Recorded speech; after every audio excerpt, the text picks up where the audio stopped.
Joint parliamentary committee నివేదించిన వక్ఫ్ సవరణ bill 2025ను ఈ రోజు లోక్సభలో ప్రవేశపెట్టారు. కేంద్ర మైనారిటీ వ్యవహారాల శాఖ మంత్రి కిరణ్ రిజిజు ఈ బిల్లును సభలో ప్రవేశపెట్టిన అనంతరం దీనిపై చర్చ కొనసాగింది.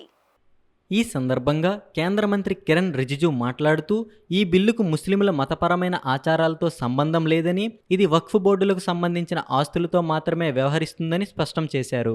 ప్రభుత్వం వక్ఫ్ బోర్డులను కలుపుకొని లౌకికంగా మార్చాలని కోరుకుంటుందన్నారు. ఈ చట్టం మసీదు నిర్వహణ కోసం ఉద్దేశించబడలేదని ఆయన ఉద్ఘాటించారు. ఈ చట్టం ఎవరి ఆస్తిని జప్తు చేయడానికి ఉద్దేశించబడలేదని తెలిపారు. ప్రస్తుత బిల్లు ప్రకారం వక్ఫ్ బోర్డులలో వివిధ ముస్లిం వర్గాలు, మహిళలు, ముస్లిమేతరుల ప్రాతినిధ్యాలు ఉంటాయన్నారు. బిల్లుపై ప్రతిపక్షం ప్రజలను తప్పుదారి పట్టిస్తున్నదని ఆయన ఆరోపించారు.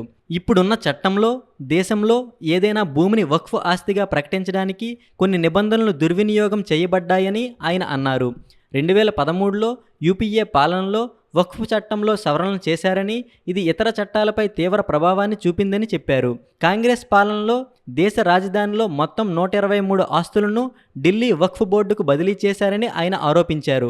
ప్రపంచంలోనే అత్యధిక వక్ఫ్ ఆస్తులు భారత్లో ఉన్నాయని, అయినా ఇక్కడ ముస్లింలు ఇప్పటికీ ఎందుకు పేదలుగా ఉన్నారని కేంద్ర మంత్రి రిజిజు ప్రశ్నించారు.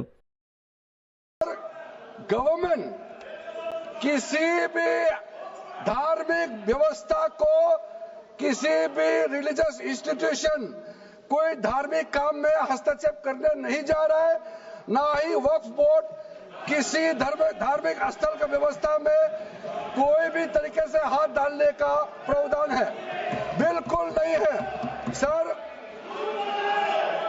आप अगर हम कोई नमाज, सर ये क्या झूठ बोल रहे हैं?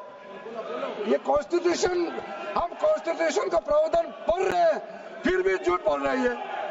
ये कॉन्स्टिट्यूशन को नहीं मानते हैं सर। किसी मस्जिद का मैनेजमेंट को हम हस्तक्षेप करने का कोई इसमें प्रावधान नहीं लिया जा रहा है।